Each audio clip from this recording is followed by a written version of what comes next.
Halo pemirsa OSM TV, ketemu lagi bersama saya Pandu Chandra yang akan menemani Anda selama 1 jam ke depan tentunya di Opsi, obrolan seputar program studi.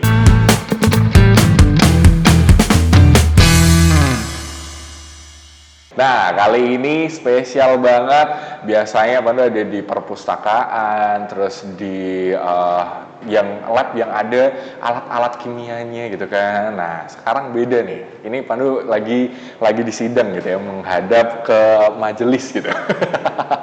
Nah, ini pasti udah tahu dong ya.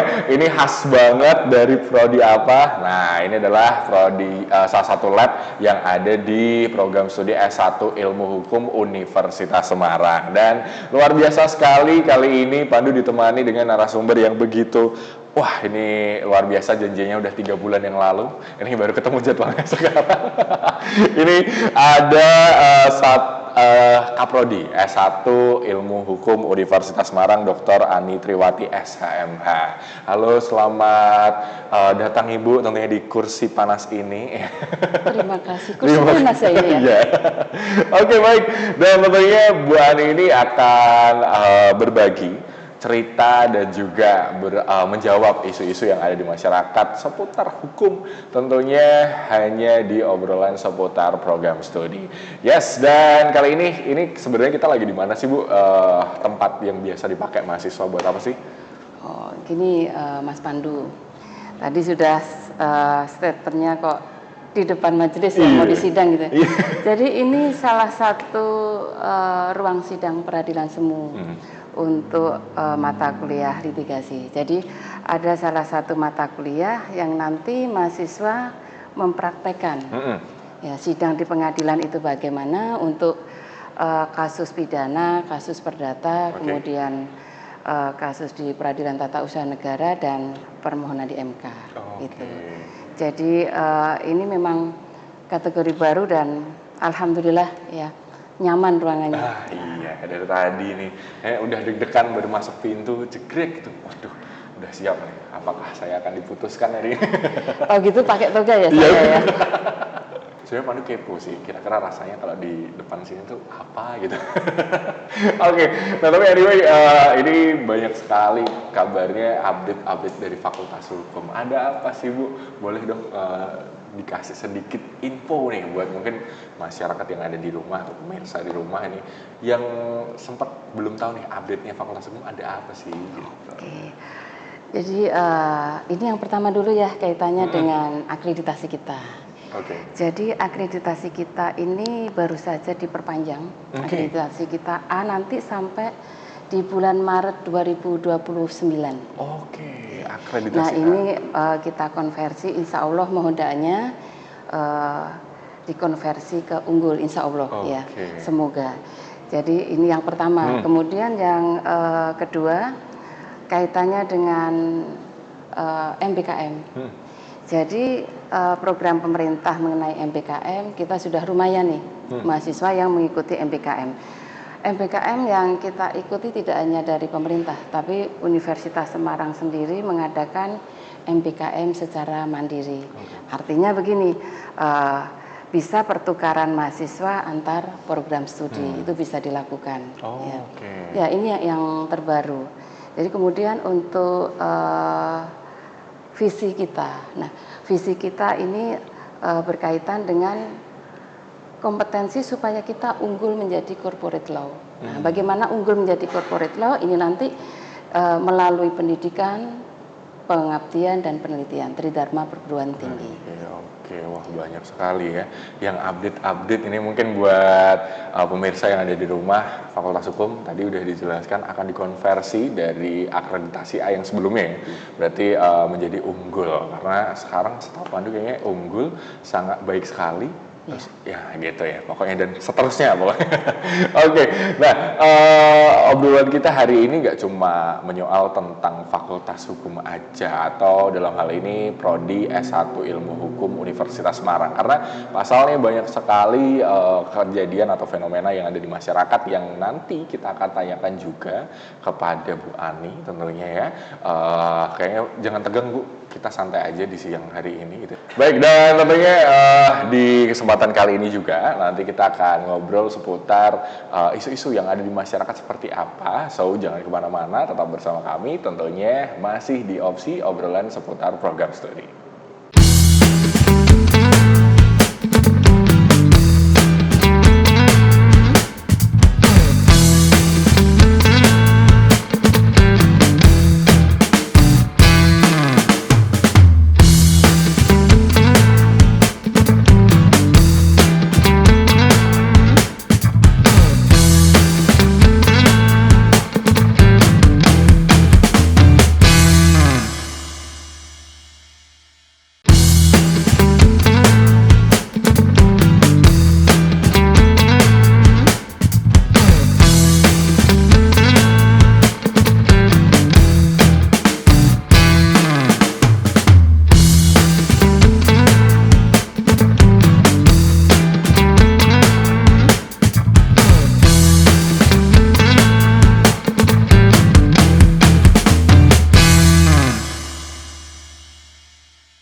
Oke, pemirsa Wasam TV masih kembali lagi bersama saya Pandu Chandra, tentunya akan menemani Anda selama 1 jam ke depan nih, tentunya di Opsi, obrolan seputar program studi. Dan masih bersama Bu Ani nih, di kesempatan kali ini kita akan sedikit ulas dan tanya-tanya seputar isu yang lagi santer ada di masyarakat. Nah, Bu Ani, mungkin buat masyarakat sekarang lagi ngikuti banyak kasus yang menyangkut dengan hukum gitu ya. Dan tentunya nggak asing dan bukan jadi rahasia lagi gitu kalau banyak sekali beberapa terakhir ini Pandu ngikutin kejadian fenomena-fenomena yang melibatkan anak gitu di dalamnya. Nah, sebenarnya apakah dengan adanya kenaikan ini itu juga didasari oleh sesuatu mungkin atau bagaimana Bu dari kacamata seorang akademisi melihat hal ini? Oke.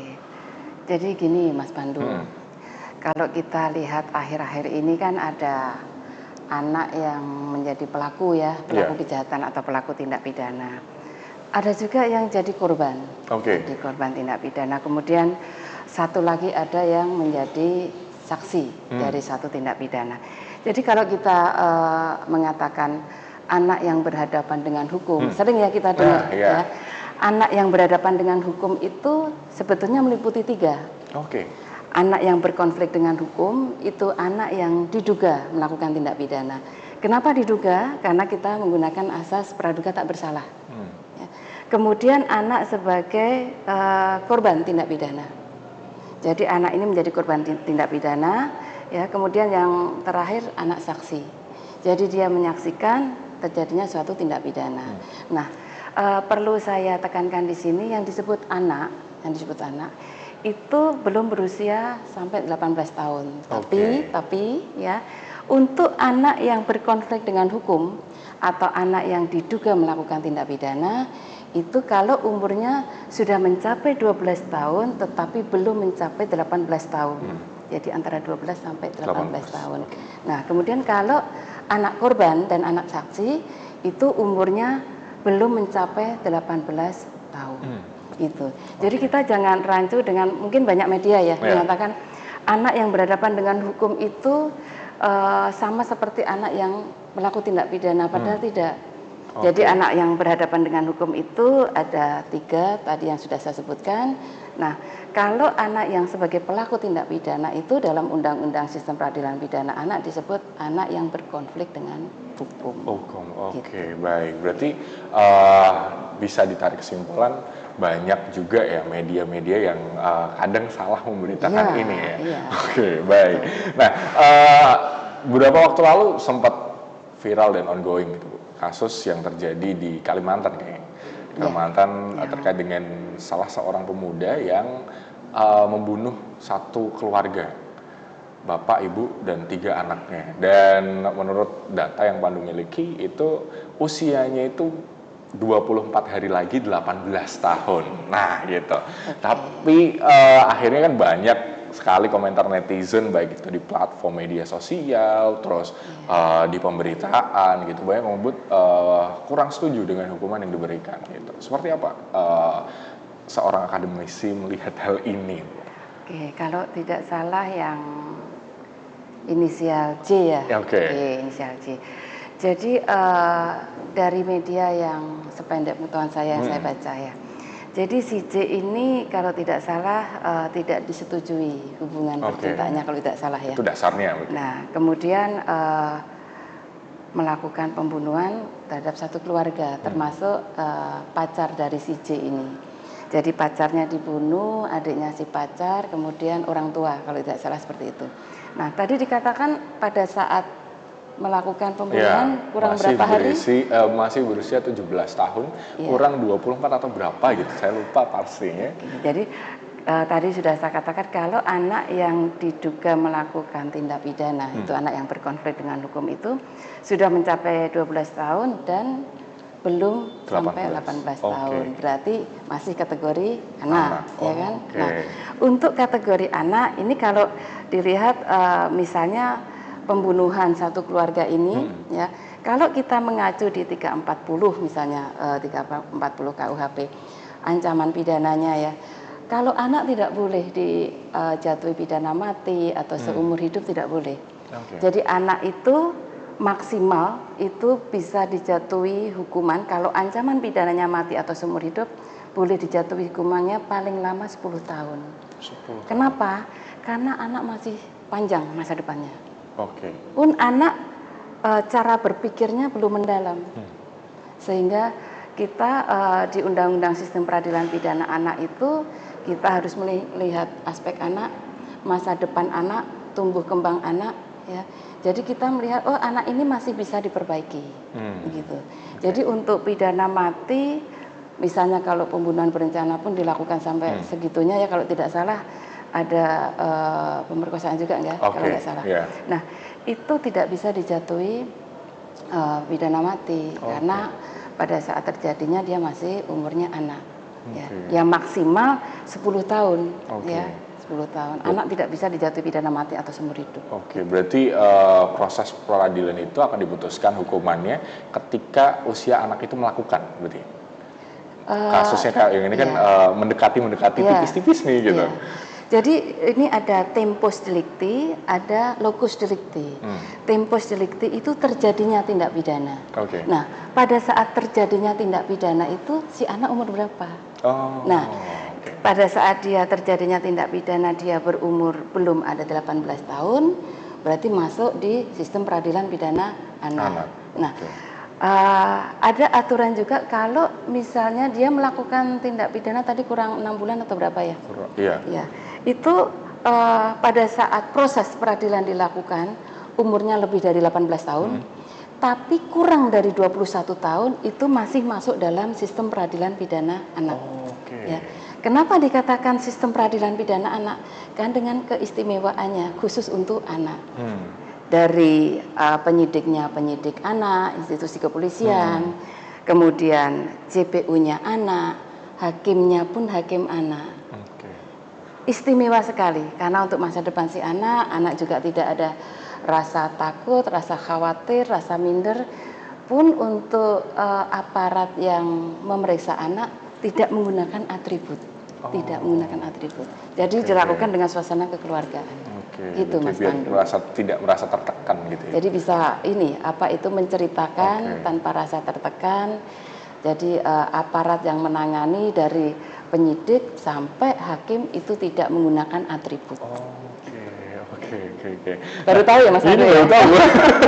Karena kadang kan kita kalau ngikutin isu yang ada di masyarakat tuh kan taunya ya udah secara utuh seperti ini. Tapi kadang-kadang kan kita nggak dibekali pengetahuan tentang sebenarnya itu kategorinya seperti ini dan seperti ini. Dan mungkin buat masyarakat atau pemirsa sendiri yang kemarin sempat mempertanyakan kenapa kok dijatuhin hukumannya cuma sekian. Tadi udah dijawab ya bahwa nggak bisa dijatuhi hukuman mati. Nah terus lantas gimana Bu? Maksudnya kalau misalnya ini kan ada hukum yang menaungi negeri ini gitu, tapi di masyarakat sendiri berkebalikan, kayak ada rasa sosial satu sama lain kayak merasa wah ini nggak bisa deh kalau segini doang gitu. Jadi gini Mas Pandu, ini saya tambah lagi ya Pak Dia. Pemeriksaan anak pun nanti di persidangan juga tertutup. tidak bisa diliput media seperti kasus yang lain ya, kasus orang dewasa yang lain itu nggak bisa diliput. Kemudian juga identitas anak juga dirahasiakan. Gitu. Nah, kalau tadi pertanyaan Mas Pandu berkaitan dengan ini reaksi masyarakat gimana, intinya begitu kan. Nah, jadi masyarakat kita itu kita juga harus dalam tanda kutip memberikan pendidikan hukum di masyarakat kita. Nah, meskipun Undang-Undang Sistem Peradilan Pidana Anak ini disahkannya 2012 ya, berlakunya 2014. Tapi kami menyadari banyak sekali masyarakat kita itu belum tahu, bukannya belum paham, malah belum tahu berkaitan dengan sistem peradilan pidana anak. Bagaimana kalau anak melakukan tindak pidana, melindunginya bagaimana, kemudian yang dikemukakan itu lebih kepada berita-berita dari media. Termasuk media juga harus memberikan pendidikan pada masyarakat. Untuk memberitakannya pun juga harus disaring gitu Mas Pandu, ya. Tidak provokatif. Juga dikaitkan juga mungkin nanti Mas Pandu kalau memberikan pemberitaan juga berkaitan dengan pasal sekian, ini loh tidak boleh dipidana mati misalnya begitu. Jadi sedikit dari sedikit itu peran media sangat penting untuk pengetahuan masyarakat di bidang hukum.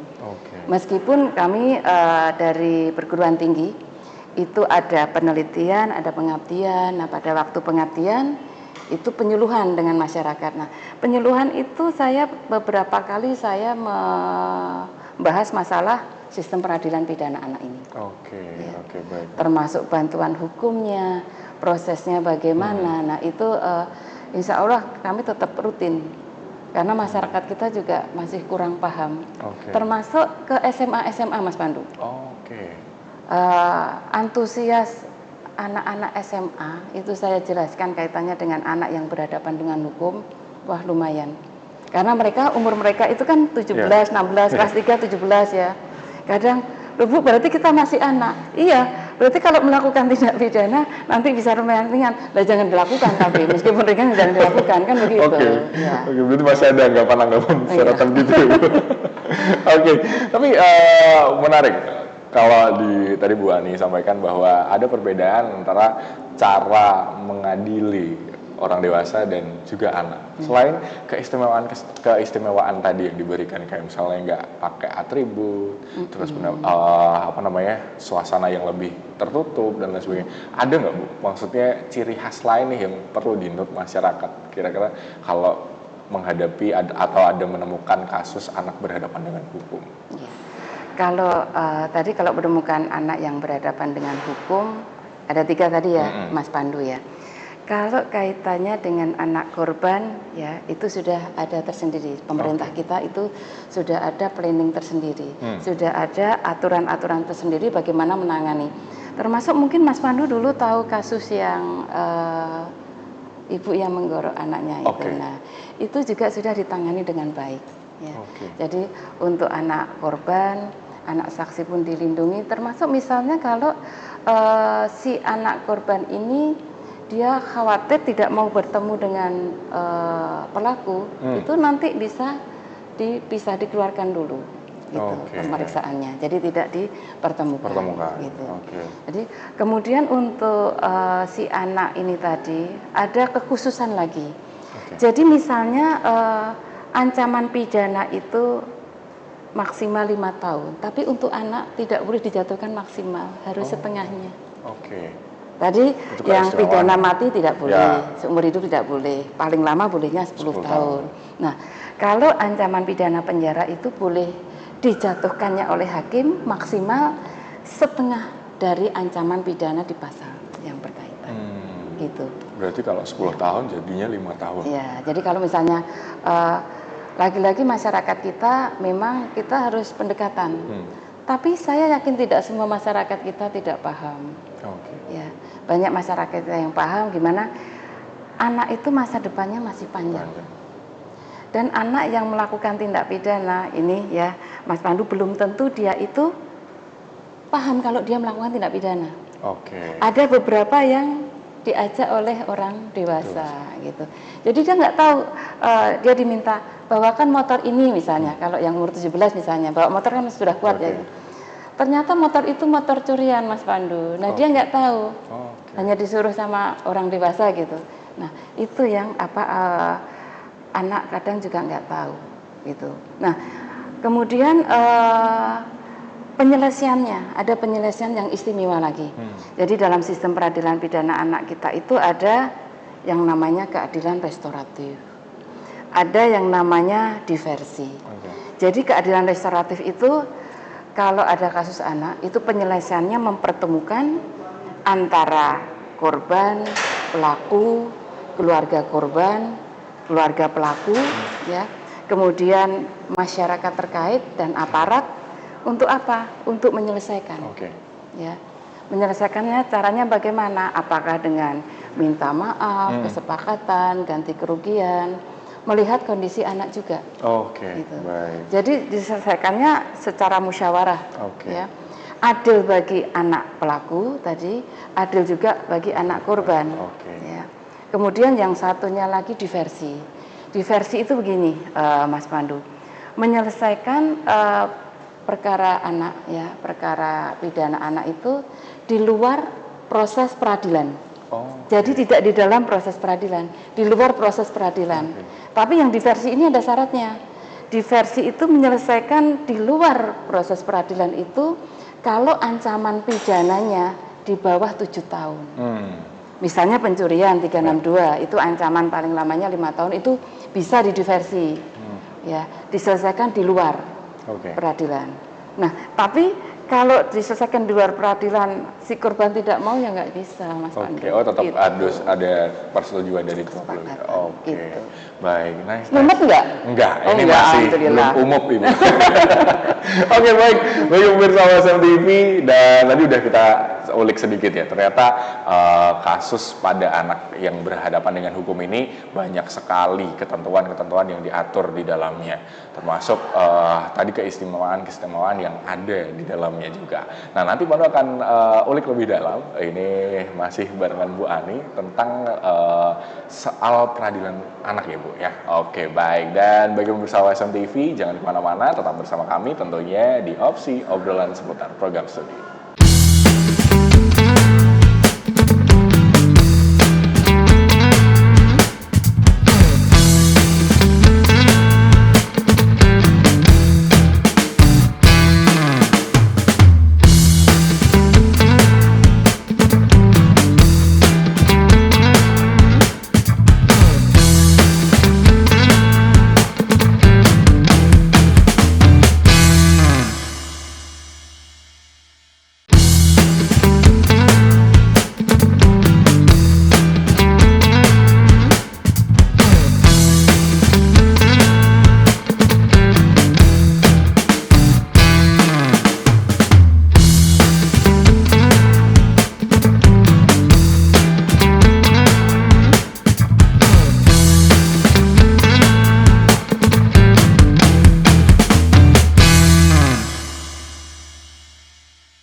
Masih bersama saya Pandu Chandra, tentunya mendampingi Anda di Opsi, obrolan seputar program studi, dan masih bersama Bu Ani nih ngebahas tentang kasus anak yang berhadapan dengan hukum. Tadi udah dijelaskan dengan begitu detail, ternyata banyak sekali kategori-kategori dan juga bisa dibilang indikator-indikator dalam penanganan kasus mengenai anak yang berhadapan dengan hukum. Nah, kali ini pemirsa, Pandu pengen bertanya terkait dengan proses pendampingan. Apakah juga berbeda, Bu, dengan pendampingan kasus yang dilakukan oleh orang dewasa? Jadi ya memang tadi keistimewaan itu keistimewaan dalam tanda kutip ya. Karena anak itu masa depan masih panjang. Kalau kita tarik ke atas lagi, anak kan masa depan bangsa, ya kan? Anak yang melakukan tindak pidana belum tentu dia akan jahat terus, ya Pak. Makanya harus dibina. Nah, ini kalau bagaimana dengan pendampingan anak yang melakukan tindak pidana ya, anak yang berkonflik, karena yang tertariknya lebih yang berkonflik itu kan. Nah, gitu. Jadi gini, Mas Pandu, begitu dari awal ini sudah ada yang namanya PK. PK itu pembimbing kemasyarakatan. Tugasnya mendampingi anak, mengawasi anak, melakukan penelitian ya, melakukan penelitian ini di di lingkungan anak, di rumah anak. Jadi tahu kenapa anak ini melakukan tindak pidana. Gitu. Jadi melakukan penelitian, pendampingan, pembinaan, pengawasan ini oleh PK. Dari awal kasusnya sampai kasus itu diputus hingga selesai. Didampingi terus, termasuk di persidangan. Termasuk pada saat diversi. Jadi saya kembali ke diversi tadi ya. Diversi itu kalau ada kesepakatan Mas Pandu. Jadi misalnya ada ganti kerugian, kemudian ada pernyataan kalau anak nggak melakukan tindak pidana lagi, didampingi orang tua juga. Orang tua juga berjanji membina anak ya di sini. Nah itu nanti dimintakan penetapan di pengadilan. Jadi kesepakatannya nanti dimintakan penetapan. Nah bagaimana Bu kalau ternyata kok kesepakatannya ini tidak dilaksanakan? Tidak dilaksanakan, ganti kerugian tidak diberikan misalnya. Nah ini si anak nanti kembali masuk dalam proses peradilan. Jadi tidak terus selesai gitu, tidak Mas Pandu. Jadi kesepakatan diversi itu tetap diawasi oleh aparat, termasuk oleh PK yang mendampingi anak. Nah kalau memang diversi itu berjalan ya berarti sudah berarti. Tapi kalau tidak dilaksanakan, perkara anak itu kembali disidangkan. Ya, disidangkan. Jadi misalnya gini, diversi itu pengalihan dari proses peradilan. Kalau di tingkat penyidikan tidak bisa dilakukan diversi, ya nanti di tingkat penuntutan dilakukan diversi. Ternyata kalau tidak bisa lagi nanti di tingkat pengadilan pun bisa dilakukan diversi. Gitu. Jadi untuk musyawarah diversi ini ya memang tidak bisa salah satu pihak, semua pihak yang harus turut bersepakat gitu ya. Jadi kemudian untuk tadi saya bilang pembimbing kemasyarakatan ya, saya singkat PK ya. PK ini melakukan penelitian si anak ini kenapa dia melakukan tindak pidana, lingkungannya bagaimana. Nah hasil penelitian dari PK ini nanti jadi pertimbangan hakim juga Mas Pandu. Ya. Jadi pertimbangan, termasuk dari penyidikan juga itu jadi pertimbangan diversi juga. Oh kenapa sih anak ini melakukan tindak pidana? Ya. Nah jadi kenapa anak begitu istimewa? Tadi saya katakan karena masa depan bangsa itu di tangan generasi muda. Saya katakan orang yang atau anak yang melakukan kesalahan belum tentu dia melakukan kesalahan lagi. Ya. Contoh Mas Pandu, saya penelitian sendiri ya, melakukan pencurian, mencurinya itu ya kadang roti, tapi ada juga yang gas. Nah, ada salah satu toko, ini gasnya sering hilang, gas melon itu ya sering hilang. Nah, padahal dia juga ya sudahlah, kalau sekali ini saya kecurian lagi akan saya laporkan polisi. Ya sudah janji gitu. Ternyata memang dicuri dan yang mencuri ini yang melakukan anak. Dia tadinya nggak tega tapi dia sudah bilang sudah tak laporkan gitu ya, dilaporkan akhirnya. Ya. Tapi alhamdulillah bisa didiversi bisa karena kita kan harus pemahaman juga ya, anak ini melakukannya untuk apa? Karena apa? Latar belakangnya orang tuanya bagaimana? Ya. Jadi kita Undang-Undang Sistem Peradilan Pidana Anak ini sangat bagus. Cuma nanti fasilitas sarana prasarannya Mas Pandu. Artinya begini, misalnya penyidik yang melakukan penyidikan terhadap anak itu penyidik anak. Yang dia memang sudah dilatih gitu, konsen ya, mengetahui masalah anak, memahami masalah anak. Nah, itu penyidik anak. Nah, itu SDM kita yang masih sedikit. Sampai dengan hakim anak. Hakim anak pun itu bisa di satu PN itu bisa 1 atau 2, tapi bisa nggak meriksa, berarti yang meriksa perkara anak sedikit, itu bisa digantikan hakim yang memeriksa perkara dewasa tapi dia bisa memeriksa perkara anak dengan SK gitu. Cuma SDM-nya memang masih kurang. Nanti sekali-kali Mas Pandu ini jalan-jalan ke LPK Anak Kutoarjo.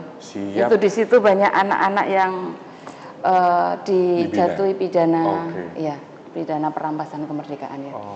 Namanya LPKA, Lembaga Pembinaan Khusus Anak. Kita nyebutnya bukan LP ya, tapi Lembaga Pembinaan Khusus Anak. Oke, baik. Oke, mungkin kalau Pandu nanti jadi pertimbangan juga kalau hakimnya juga masih sedikit, Pandu akan kuliah lagi. Nah, fakultas hukum ya. Tapi jangan tanya kemana-mana saya gimana ya. Oke, baik. Nah, ini kan kalau tadi ada pendampingan. Nah, lalu sampailah di putusan. Emang ada bedanya juga, Bu, terkait putusan anak selain tadi tidak boleh diputuskan untuk dijatuhi hukuman lebih dari 10 tahun. Terus tadi ditambah hanya boleh maksimal kayaknya setengahnya. Nah, ada lagi nggak? Jadi tadi kan kaitannya dengan kalau pembunuhan ya, pembunuhan berencana gitu. Nah, kalau mengenai putusan, ini kita itu mengenal sistem double track system. Jadi kita ada pidana, kita ada tindakan. Jadi pidana sendiri artinya hukuman. Artinya kalau saya mengutip itu artinya nestapa. Jadi siapa yang melakukan tindak pidana akan dijatuhi pidana. Nah, tindak pidana itu kan perbuatan yang melawan hukum. Siapa yang melakukan perbuatan melawan hukum, lah itu nanti akan dijatuhi pidana. Nah, pidana itu suatu nestapa. Nah, kita untuk yang anak ini ada penjatuhan pidana, ada tindakan. Kalau pidana itu dalam tanda kutip retributif atau pembalasan, tapi untuk anak tidak terlalu keras. Artinya apa? Contoh, pidana yang dijatuhkan untuk anak yang pertama kali itu peringatan. Kalau peringatan mungkin Mas Pandu nggak menduga kalau itu pidana ya. Taunya pidana itu penjara gitu ya. Nah, taunya kan gitu kan. Nah, padahal untuk anak pidana itu peringatan itu juga merupakan penjatuhan pidana. Yang pertama peringatan, pidana yang pertama. Yang kedua ini dengan syarat, artinya dia bisa dibina di luar lembaga, dia bisa pelayanan, dia bisa pengawasan. Terus ada juga dibina di dalam lembaga. Yang terakhir itu penjara. Urutan pidana yang terakhir itu pidana penjara. Sehingga dapat dikatakan ini paling jangan sampai dijatuhkan kalau memang tidak keterlaluan pidana penjara ini, perampasan kemerdekaan ini. Nah, kemudian untuk pidana yang tadi peringatan dan seterusnya tadi boleh dijatuhkan itu kalau si anak melakukan tindak pidananya di atas umur 14 tahun. Saya ulangi tadi, kalau anak yang diduga melakukan tindak pidana tadi kan umur sudah mencapai 12 sampai 18. Nah, umur 12 sampai 14 tahun ini hanya bisa dijatuhi tindakan.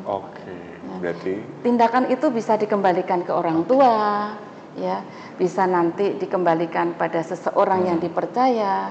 Bisa juga nanti dirawat di rumah sakit, rumah sakit jiwa, tergantung dia nanti problemnya di mana. Nah, ini yang kaitannya dengan tindakan. Jadi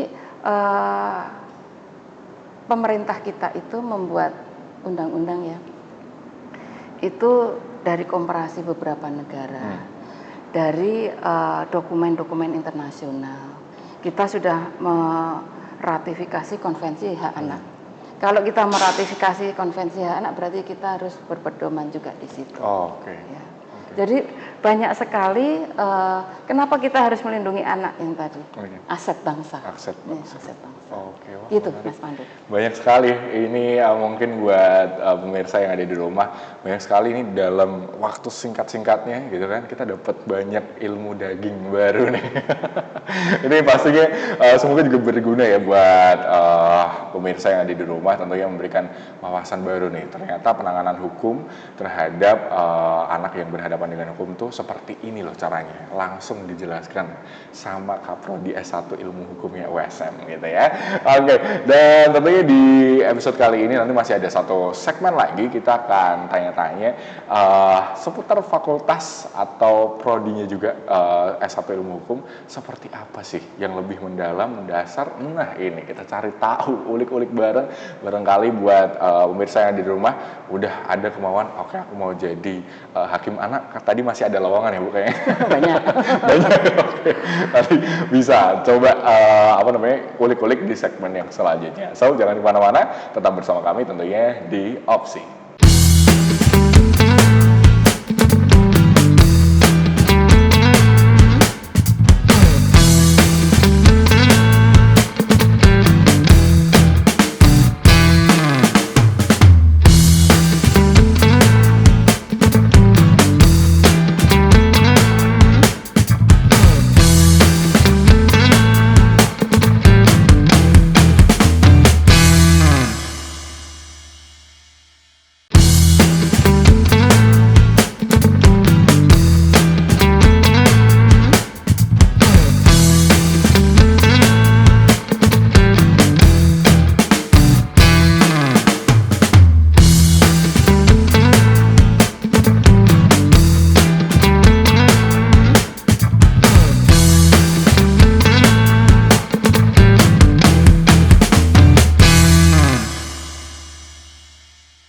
Baik pemirsa OSM TV, masih bersama dengan Pandu Chandra dan juga ada Bu Ani, ini selaku dari Kaprodi S1 Ilmu Hukum Universitas Semarang. Nah, kali ini kita sampai nih di segmen terakhir. Dari tadi udah kita bahas bareng, ternyata penanganan, terus pendampingannya hingga putusannya itu seperti apa sih terhadap anak yang berhadapan dengan hukum. Dan kali ini mungkin sedikit ya Bu, terkait dengan kondisi yang ada di masyarakat, otomatis masih seputar anak. Kadang itu netizen, masyarakat Indonesia hobinya tuh udah spill nama, spill nama, spill nama. Sebenarnya gimana sih Bu kalau yang semestinya? Bukan yang semestinya, yang seharusnya. Yang seharusnya, oke, baik. Ini Mas Pandu, jadi untuk kasus anak yang berhadapan dengan hukum, baik anak yang berkonflik dengan hukum, anak korban atau anak saksi, itu identitas tidak boleh diberitahukan. Oke. Termasuk orang tua, termasuk alamat.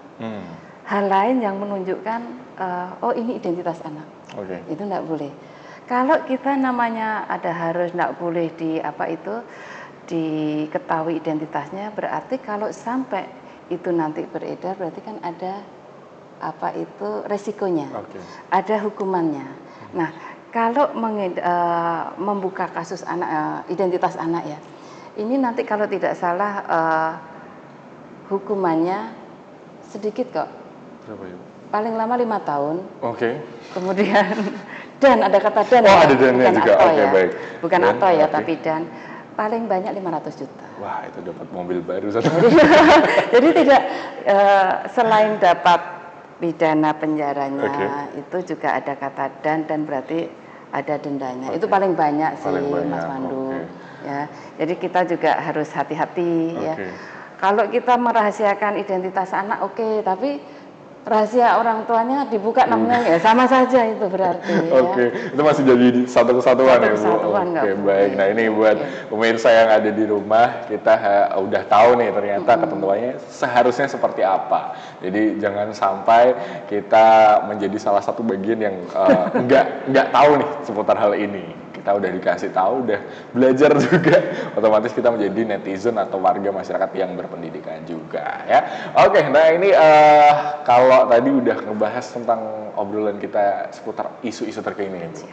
Nah kalau di sini di Fakultas Hukum, kalau tadi udah diceritakan bahwa banyak sekali kabar baru nih dari Fakultas Hukum USM, mulai dari akreditasi terhadap S1 program studi ilmu hukumnya yang A, terus mau dikonversi ke unggul, terus ada beragam sekali. Kalau ini Bu, secara kurikulum, seperti apa sih Fakultas Hukum ini menyampaikan atau membagikan ilmunya kepada mahasiswa? Jadi Mas Pandu, jadi untuk kurikulum kita tetap mengikuti aturan dari Mendestekdikti ya. Kita ini insya Allah setiap 4 tahun, kecuali ada aturan baru, kalau ada aturan baru kita ada perubahan atau peninjauan kurikulum. Jadi di tahun 2018 ini kita tinjau lagi, ada di kurikulum 2021 ini. Nah, kurikulum 2021 ini menyerap kaitannya dengan MBKM. Ya. Jadi kita mengikuti bagaimana Merdeka Belajar Kampus Merdeka. Bagaimana mahasiswa kita tidak hanya belajar mengenai ilmu hukum, tapi di masyarakat itu bagaimana. Banyak sekali program yang diterapkan oleh pemerintah. Misalnya Pejuang Muda, ada KKNT. Kemudian ada juga magang bersertifikat itu MSIB. Kemudian kampus mengajar. Banyak ya? Banyak sekali. Nah, ini alhamdulillah mahasiswa kita semester 4 mengikuti program MBKM pertukaran mahasiswa. Itu di Universitas Sumatera Utara. Ada di ini. Ya memang harus luar Jawa. Harus luar Jawa. Kemudian magang banyak juga yang Pejuang Muda dulu angkatan pertama itu Kemensos itu ada 1 orang. Nah, sekarang alhamdulillah yang banyak pengikutnya itu kampus mengajar. Nah, mahasiswa kita ngajar di beberapa SD ya. Kemudian kita imbangi juga mengikuti universitas ada MBKM Mandiri. Ya. MBKM Mandiri antar prodi, kemudian ada juga yang kita magang di beberapa instansi. Nah, selain di MBKM itu mahasiswa kita juga magang di beberapa institusi penegak hukum. Ada yang di advokat itu penegak hukum loh, Mas Pandu ya. Kalau tahunya kan polisi, jaksa, hakim gitu ya, padahal advokat juga. Kemudian di PN, di Kejaksaan, kemudian di BNN, di Polda, di Polrestabes itu mahasiswa kita magang di situ. Ya. Wah, berarti biar tahu bagaimana kondisi di lapangan seperti itu. Ya, Nah, banyak ini mungkin buat pemirsa di manapun berada, Fakultas Hukum ini jadi salah satu fakultas yang paling laris juga dan laris banget nih. Ini laris banget. Jadi banyak sekali animo dari mahasiswa baru ini juga pengen rebutan bisa melanjutkan studinya di S1 Ilmu Hukum Universitas Semarang. Nah, sekarang nih mungkin buat pemirsa yang belum tahu, sebenarnya untuk alumnusnya Fakultas Hukum atau S1 Ilmu Hukum ini udah kemana aja sih, Bu? Kalau kemana saja, kemana-mana ya. Sebagian saja ya. Boleh. Saja. Jadi ada yang jadi ketua PN Lumajang, ketua Pengadilan Negeri Lumajang. Terus kakak kelas saya Pak Khairul Anwar itu ketua DPC Pradi Semarang. Ya. Kemudian kalau advokat banyak sekali, Mas. Kemudian jaksa, ini ada yang kalau nggak salah Robiatul Adawiyah, kalau nggak salah. Dia pada saat pelatihan ini nomor 1 seluruh Indonesia. Iya. Jadi diterima jadi jaksa juga banyak, Mas. Jadi jangan khawatir nanti kalau mahasiswa itu apakah harus pinter, Bu? Nah, ya kan pertanyaan gitu. Pertanyaan kayak gitu. Iya. Jadi ilmu itu bisa dipelajari. Begitu kita fight ya, oh ternyata saya kuliah nggak niat ini, tapi begitu cari kerja kan pasti niat ya kan, pasti belajar. Nah ternyata di situ pintu terbuka, tambah doa kan gitu.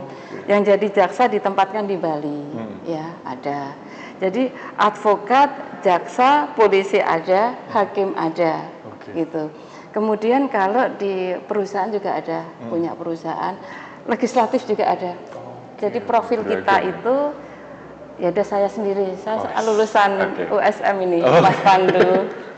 Saya angkatan 97. Berarti ini kakak tingkat. Angkatan 97, S1-nya, kemudian S2, S3-nya di UNDI. Gitu. Jadi nenek moyang kita satu keluarga. Udah gitu. Ada lagunya ya, Bu. Ya, kalau biasanya lagunya nenek moyang seorang pelaut, tapi nenek moyangku mahasiswa ya. Siap. Berarti serapannya ini banyak sekali ya diserap oleh ASN juga banyak. Ya. Notaris, PPAT juga banyak. Baik. Jadi gini Mas Pandu, kalau menjangkau jaraknya alumni kita yang jadi hakim, jadi advokat, jadi jaksa, itu kita minta untuk mengisi materi di kita, sehingga mahasiswa kita itu punya semangat. Kakak kelasku ini, iya. Jadi yang jadi notaris pun kita minta untuk mengisi, yang jadi advokat kita minta untuk mengisi, ya. Jadi ini loh kakak kelasmu ini bisa, gitu. Wah, luar biasa sekali, banyak loh profil-profil dari lulusannya S1 Ilmu Hukum Universitas Semarang. Nih buat pemirsa yang di rumah masih bingung, udah langsung aja, ini ada Bu Ani. Nah Bu, selanjutnya kalau dari tadi kan ada magang, kurikulum, profil lulusannya seperti apa, kerjasama yang ditempuh Fakultas Hukum ini sejauh mana tuh S1 Ilmu Hukum ini? Kerjasama kita masuk dalam Tridharma semua ada. Dengan berbagai perguruan tinggi, ya di Jawa maupun di luar Jawa. Dengan institusi, ya KY, jaksa itu, kemudian kita dengan Peradi, kemudian dengan MK itu ada. Kita kerjasama. Nah dari mereka pun menawarkan silahkan kalau magang. Jadi open. Kerjasama tidak hanya ke institusi ya, jadi kita sesama perguruan tinggi itu antar dosen pun bisa penelitian bareng, atau saya memberi kuliah umum di sana.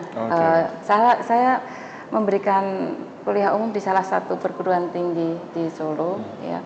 Itu salah satu bagian dari kerjasama, Mas Pandu, ya. Kita tuker, saya mengisi materi sama, ternyata permintaan mereka pidana itu bidang pidana kan laris manis ya. Untuk kita minta dong kuliah umum. Kuliah umum itu semua semester Mas Pandu, tidak hanya semester 6, semester 5 tidak. Semester 1 sampai 7 itu dikumpulkan, saya kuliah umum di situ. Itu bagian dari pelaksanaan kerjasama. Kerjasama ya, oke. Berarti banyak institusi yang juga bekerja sama dengan hukum USM ini juga ya. Wah, luar biasa.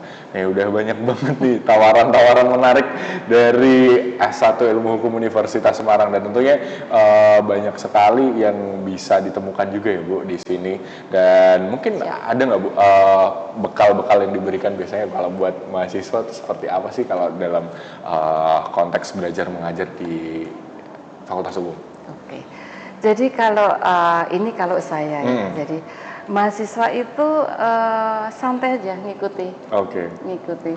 Jadi apa yang dikatakan dosen dengarkan. Jadi nggak usah sepaneng gitu ya. Biasa kalau identik dengan hukuman, ini gimana nih?